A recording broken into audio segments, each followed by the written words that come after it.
for all of your contributions for part 1 of the show. It's just gone 10 o'clock here on your second Thursday of the month evening. And now we're going to be turning our attention to self-belief as a superpower. Before we get there, though, 2 things I need to point out.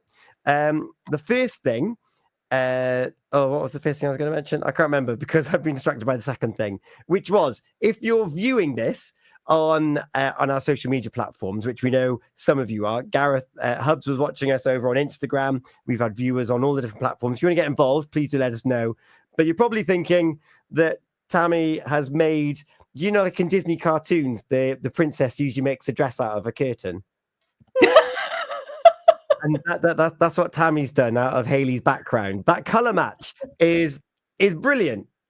Do you know what? I'm looking, and because I'm just on my screen, I'm under Hayley. It looks like I could just reach up and just climb back up. And disappear. Disappear. But it is, it's uncannily the same colour. It is. And I had to bring that up. And also, we had Hubs join us for the first part about social media and its impact. And actually, we dived very deep into the human psyche and putting people together, and we're watching this for the clicks and for the drama and how can we role model this. And Hub signed off by saying, my work here is done, because Hayley, you've had a revelation. I have, yeah. I've struggled with social media. I'm very transparent about my journey with depression. I've got no problems being open and honest, but I'm not one for sharing my life in general, so my life with my children and stuff like that. But business-wise on social media, I just struggle with it because of how I work, and I work very differently to most people in the field of mental health. So I've kind of gone, I don't know what to do, so I won't do anything. And tonight I've had a bit of an aha moment around, not that I haven't been told this before, right? But I don't know why today was the time. Gareth, if you are listening or you're listening back to this, it was obviously the time for me to hear this message, to get on and just start changing the narrative. Because if I don't do it, I'm not going to change the narrative. I'm not going to be part of that change. And I want to be part of a big change. So I've had that self-belief issue with marketing for many, many years. So watch this space. I'm still on a little bit of a sort of a well-being kick at the moment. But I think that's going to have kicked my butt into gear. But I know that Tammy brought this up with self-belief. It's huge, isn't it? It's a massive thing in people's lives when you don't believe in yourself. But if we can tie it back to what we talked about earlier, how much social media is having an impact on people and their self-belief, because how do we compare now? We compare through a screen of a photo or a video, a photo which is a millisecond, probably the 100th photo they've taken, and there we are comparing, and we are knocking our own self-belief on a daily basis in our own hand and head. It's so true. We have to be mindful that what we do see is not reality. It's not, how many takes did it get? Did you have to that photo for the shadow to be right? To get the filter right?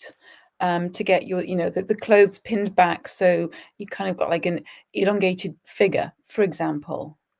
And I just remember years and years and years ago, a friend of mine on Facebook, it would have been, just did this wonderful picture of like coming home and she's having this like amazing car. Her husband bought her this car, massive bow around it. And her just like, oh, that's amazing. And I remember just like looking at her going, oh my goodness, that's just amazing for that to happen.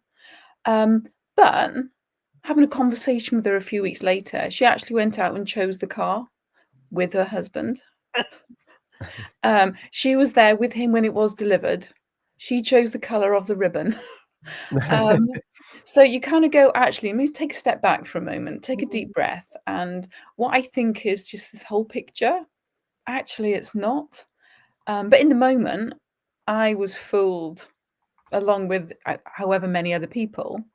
So again, it's that expectations, and that's our self-belief is a superpower, and I'm an advocate for it. And I would say now, just kind of like moving on, just expectations can become, those self-fulfilling prophecies. And I know we've spoken about it before. But I think when people believe in themselves, and when they are believed in by other people, they're more likely to give it their very best. They're more likely to excel. That's what I see as that self-belief being a superpower. I'll give you an example of a contrast in a group I delivered last night. Yeah, So I yeah. delivered to a group of youths last night, and it was about exam stress. And one of the activities in there is to draw up a plan for a month before your exams, a week before your exams, and a 30 minutes before your exams. Yeah. And this girl had said several times, I can't revise. I don't know what to do. I don't like exams. And I said, okay, so what do you do what do you do a month before? She said, you get Post-it notes, stick all the information on there, put them on your wall, and then you read them. What do you do a week before? You read those, and then you do that for all the subjects, and then 30 minutes before, then you read over the work again. And she said something, and she said, I can't revise. I said, what did you just tell me? What did you just say? And she said, what do you mean? I said, you've just given me a way to revise step by step up until you go into that exam. And she was like, oh, maybe I can revise. Yeah. And I was like, wow, what a contrast to somebody who feels she can't revise to knowing exactly what to do. What's interesting there as well is that they were already following a revision pattern. They already had the tool, but they still didn't believe it. I think, but you think how powerful it is to be telling yourself, I can't, right? Yeah. I can't ride a horse. I fall off all the time. I can't ride a bike, or I can't drive, or I can't do my job very well, or I am not very good at my job. We are constantly telling ourselves and convincing ourselves of these things. But yet in reality, one classic one I get with my clients is, I'm not a good person. And I'm like, so when you just told me that even though your parents weren't very nice to you, you still now care for your parents every day. You make food for your mum. On top of that, you go out and you see to your friends and you help them. Then you help your brother. I said, tell me again, you're not a good person. And they're like, yeah, but there is no but there. But somewhere along the lines, we've learned that to overlook the evidence of the good stuff and always look for the bad stuff. And whatever you're looking for, you'll find. Yeah, definitely. Just thinking about just most people having, in the classic example that you've just given there, Hayley, just having those limiting beliefs. I'm not good enough. I'm not worthy enough. I'm stupid. It's important what other people think. I'm useless. The list can go on and on and on. But we can overcome those old beliefs. And you've shown that there with your client that you've been working with. We can overcome those old beliefs, but it takes more. Well, I would argue it takes more work to overcome them than to fall into them, because now you're aware of something. So it's very rarely, it can happen, a bit like Hayley in an aha moment just a moment ago. There is this thing that can happen. You think, actually, why am I thinking that about myself? I'm not going to do it anymore. And if you fall into that, amazing, like go with it. But for others, these limiting beliefs, we might have done one thing wrong, usually as a younger person, and then we're reminded of it at different circumstances. And every time we find ourselves in a similar circumstance, even with brand new people who may not know about what happened to us when we were younger, it's going to happen again, because that's my life. This is who I am. How can we notice that we're having those thoughts and actually think, I can do something to change the narrative? Do you have to do something to change the narrative, or could you just carry on your normal path, and that's strong enough to move away from these limiting beliefs? Tammy? Oh, it's about making those. It's about making changes. It doesn't happen overnight. We're not going to have this massive, shift in our thought process. There's not like a magic light moment, like a switch, switching on the light. But it's those little steps. It's incremental. But again, it's about recognizing. It's about breaking the habit. So that we can move on and change the narrative. For Hayley to actually challenge, and I say challenge in a kind of like a therapeutic way, to actually ask the client, or remind them actually of the good that they are doing when they are hooked onto I'm not a good person. It's just reminding someone that yes, you are useful, you are worthy, you can do it. But it's finding people to have those conversations with. Finding that tribe, that clan. Yeah, and we were just talking absolutely. about this off air, similarly linked to what we were doing before. The program's glamorized putting different personalities together deliberately.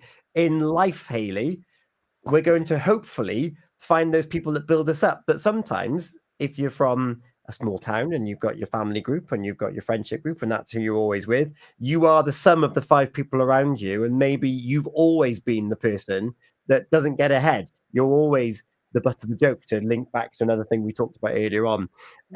How can we shake that identity?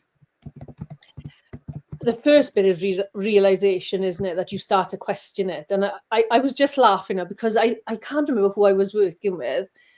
But this client had mentioned that they were afraid of being shown as an imposter in their job. How long do you think they've been doing the job for and never got it wrong? Oh gosh, I'm going to say, years and years, 15. 20 years doing the same job, never got it wrong, never been proven to be an imposter, but yet still every day they get up and they worry that they're being seen as, that they're going to be found out as an imposter, right? But that's our mentality, isn't it? So realization that actually what I'm telling myself is a lie. There's no evidence, or if there is evidence, it's minimal, in contrast to the maximal evidence that's out there to disprove that theory that you keep repeating. So if you're repeating it, you said earlier about it doesn't take that long to learn the negatives. Yeah. We learn how to attract negativity from childhood. So in the playground, I think I might have said this before, in the playground, a child who is really good at everything, lots of children will reject them. They might follow them, but they'll reject them because they're not kind of somebody that they can help. But you get that person who can't play football or needs a bit of help to do this, people will flock around them because it's that negativity. Doesn't necessarily mean they want to build them up, but we get drawn to negativity. When I went into depression, my self-talk, I'd always had, at least from my teenage years, really negative self-talk. So that didn't really change. It just got worse and more intense as the days went on. Because I was used to it, I didn't recognize that that was part and parcel of it and that I was getting worse. So we have to unlearn those old patterns and learn new patterns. Oh, it sounds so simple, doesn't it? And before we get into some of the techniques that we can use, I mentioned earlier that I wanted to tell you a story from Mr. Jam, broadcaster, radio DJ. He's gone through quite a journey over the last 5 years or so, I think. And he's put up a carousel on his Instagram using social media for good, I hasten to add. I'm going to read it out for you. This guy made music. It's a picture of himself. In fact, he made music before he learned how to DJ properly. He used to go to a local youth club and learn on all their gear. So he's committed, he's going out, he's doing it. From AKAI samplers, Cubase on the Atari, and reel-to-reel tape machines to Reason, Logic, and Ableton, he learned it all. So he's from the old school and the new school. But this guy had a big problem playing the music he had made to anyone. He was fighting many internal battles, and a deep fear of rejection was one of them. So he carried on making music in the background, but focused on DJing and broadcasting. Of course, DJs and broadcasters typically show and share other people's works. This guy's DJ and broadcast career started to take off. In 2005, he had landed shows on national radio and was lucky enough to play some of the best venues the world had to offer. But he still made music in the background and showed nobody. When he had found the courage to play things to people, they said nice things, but then asked him to play their music instead.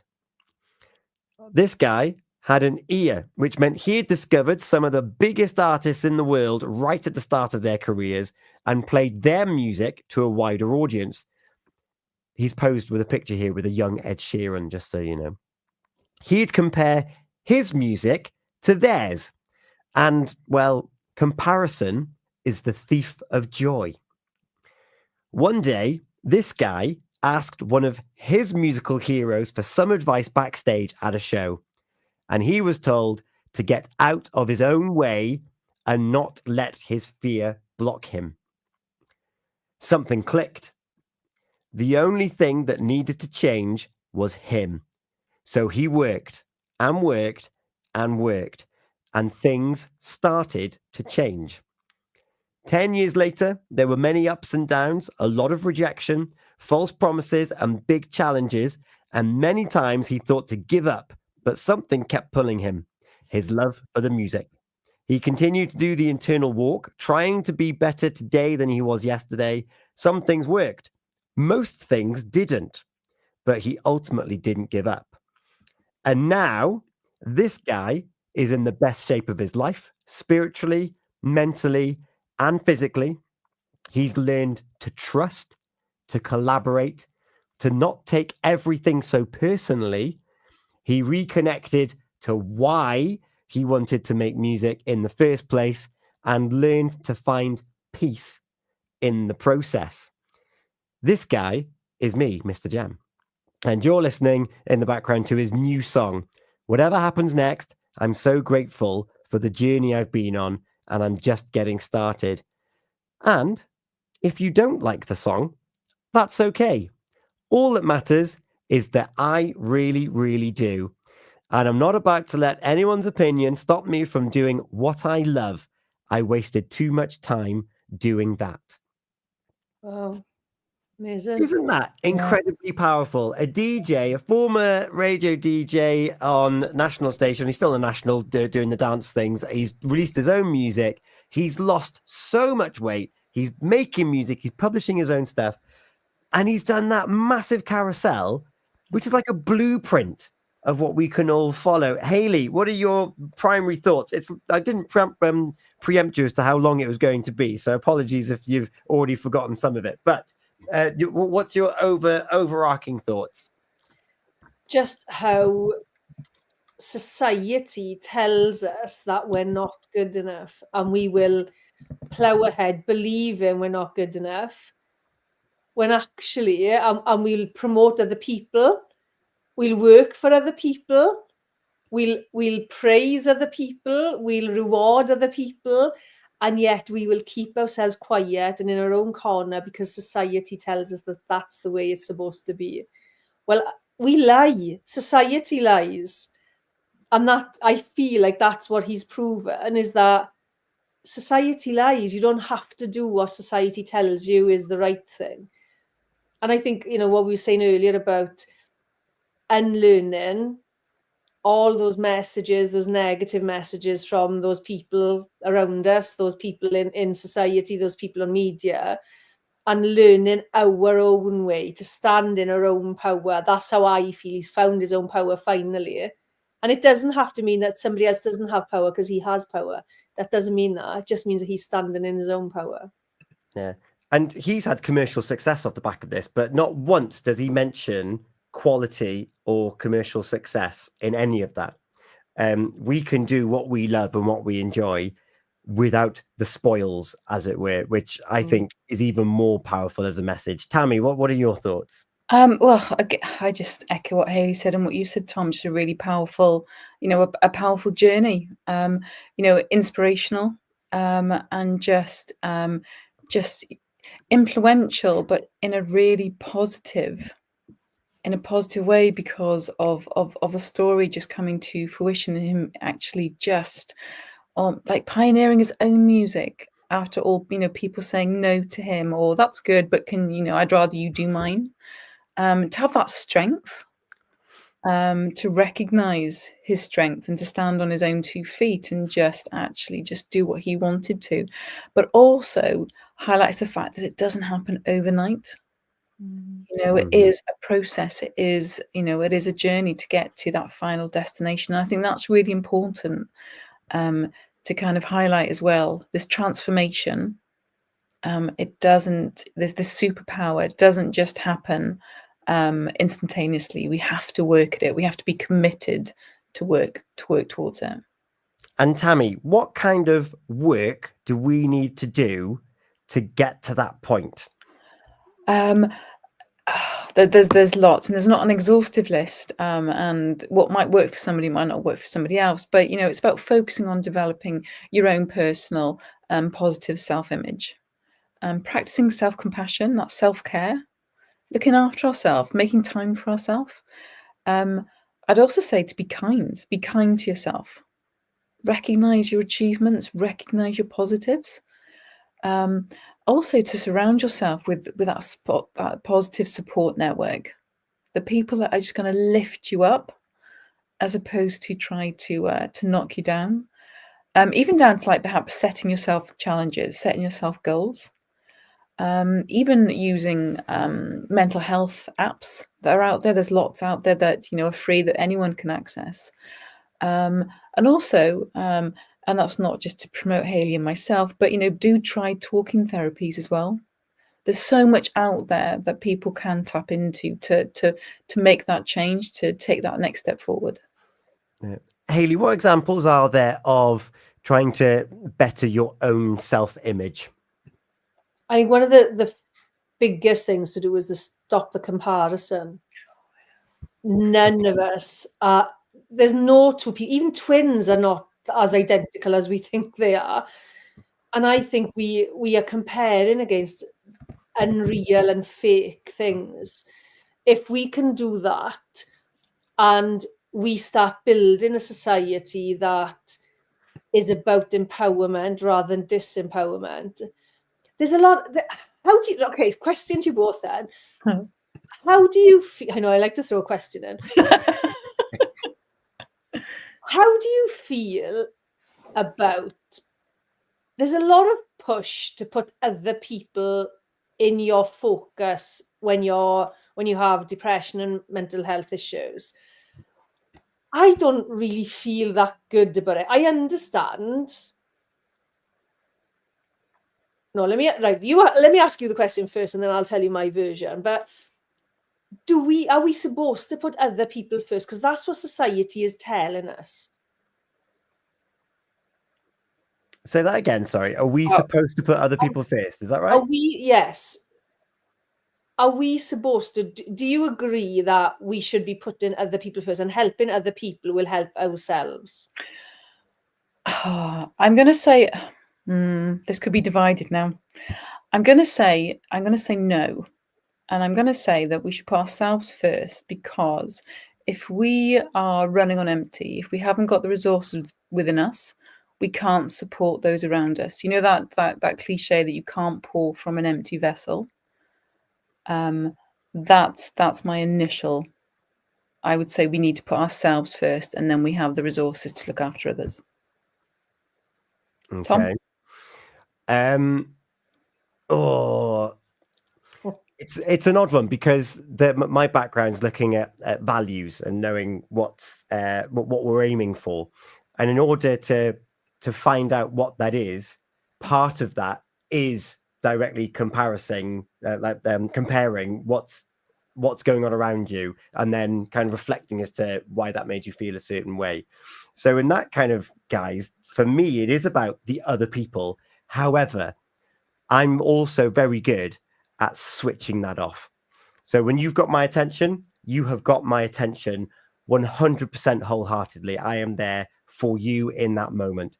As soon as that moment has gone and we've shifted into a new moment, then your moment's gone.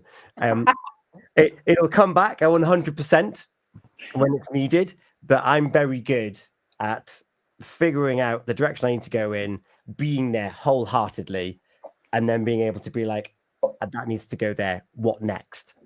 The problem I have is that I tend to overthink a lot. And as a result, I'm always going to what next as to my turn. So that's kind of the issue then that I have when I'm comparing and when I'm thinking about helping others.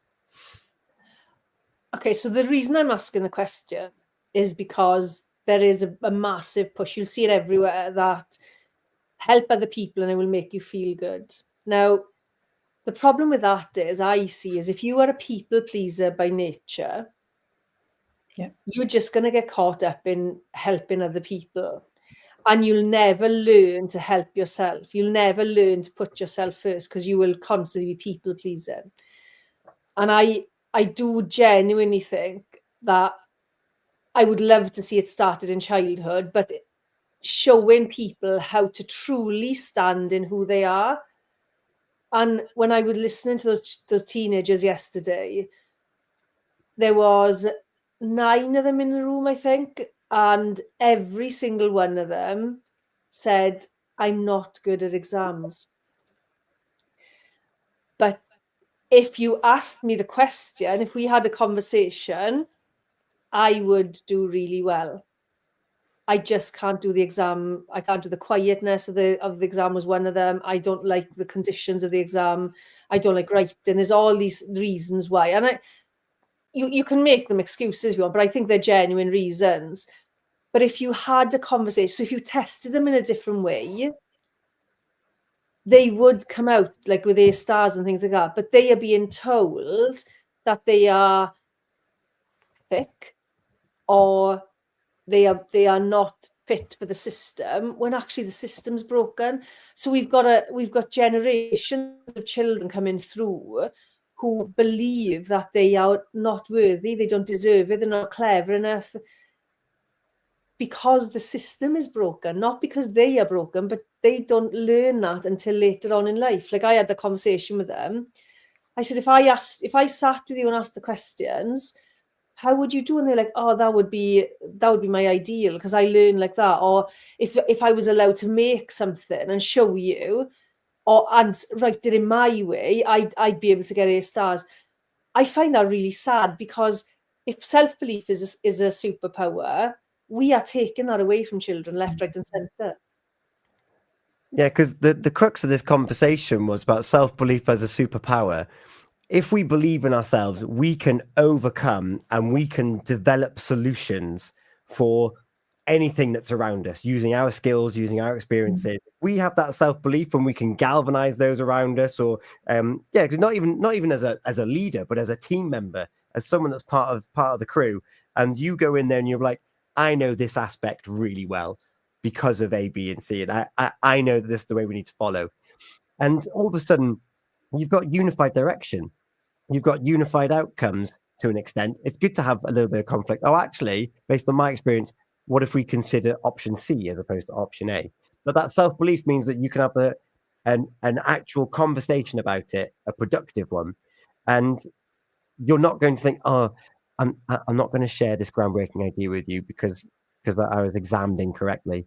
It reminds me of the thing, what is it? If you're judged on something the same way as a fish can climb a tree or something along those lines, it's like, well, then you're going to be told you're stupid. When actually, no, it's just that the fish is really good at swimming. Don't like, come on, let's put them in the circumstances they need to be in. Because once you get that, you get this magic place where it's like, this is who I am, and this is my sharing with the world. And it's not even giving too much away, to go back to your point, Hayley, about if we're just constantly giving to other people and not ourselves. If we are our true selves, then by accident, we are helping those around us because of how we're thinking and what we're doing. Yeah, we become more mindful about how we operate and how we interact and how we communicate. Therefore, we become more intentional in doing it well, and we support other people. Everything starts within, doesn't it? But I constantly say that I'm rubbish at academia.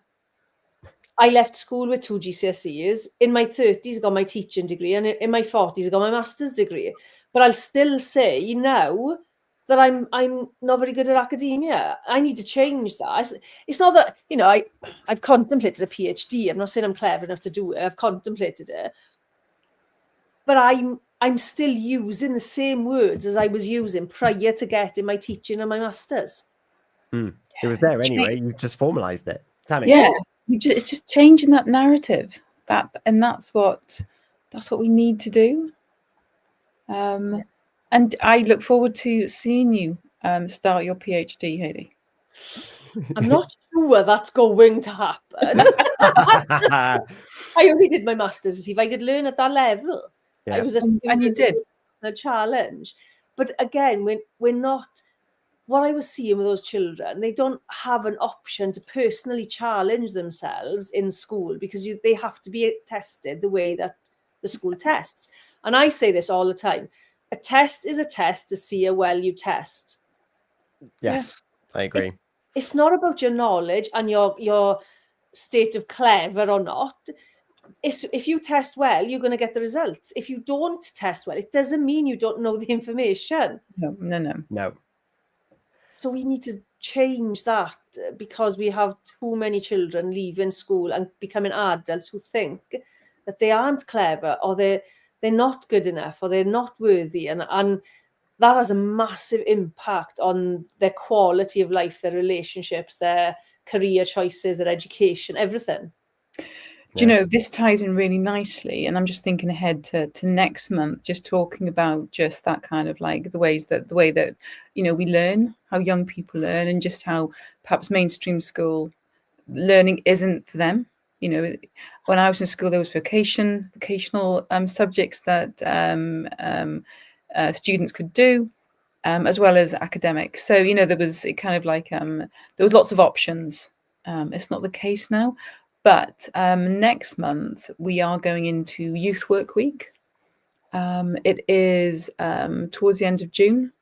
And it would be really great if we could get someone from the youth service to actually come on and we could continue this conversation, because I think it's a really valid conversation. It is. And on that point, that's Youth Work Week. This week, it's Dying Matters Week. Tammy, you were at an event earlier on today. We're actually going to draw a close on our conversation. If you've been listening and you've got any thoughts, we'd love to hear from you. studio@purewestradio.com. Thank you to Hayley, to Tammy for your insight as ever on these Thursday evenings, and to Gareth, to Hubs, who joined us earlier on in part one, talking about social media and pranking and things like that. You can listen back to the whole show once it finished airs at purewestradio.com/catch up, and you can watch the video elements as we've been live on our social media, on our Facebook, on our YouTube as well. You'll be able to pick them up. Just search for Pure West Radio. And just when we're about to close off, when I was in school, I was once told I wouldn't amount to anything. That was one of my teachers. I know I've done better. Like I said during my interview, I may not be academic, but I did well elsewhere. And that's a perfect example of what we were just talking about, that sometimes the systems that we're forced to be in are not the right shape for us. And it does take, because of how the world is, you've then got to wait a little bit longer to find the right shape for you. And then you can excel and you can exceed with that self-belief that you are valuable and that you are wonderful, just like everybody else. You'll never guess what song I've put on for us to play out to. I want it. Does it start with A? Not quite. What did you have in mind? No, that was talking about the band is Aha. Aha, that moment that we've had. No, I read out his old Instagram post earlier. Oh, Mr. Jam. We got some Mr. Jam playing for us. We'll be back in June, where hopefully we'll have a member of the youth service joining us. The date for your diary is going to be the 12th. Thursday, the 12th of June. We will be back. Tammy, Hayley, Rob, Hubs, you for listening. Thank you so much. We'll be back again next month. Mr. Jam with How Will I Know If You Really Love Me plays for you next. I'm going to hand over to Lee from the Community Hour for Dying Matters Week. He's in conversation with the Third Place and also with Paul Story Foundation. Hayley, Tammy, thank you so much. Thank you. Take care and see you next month. No, that'll let you on. No,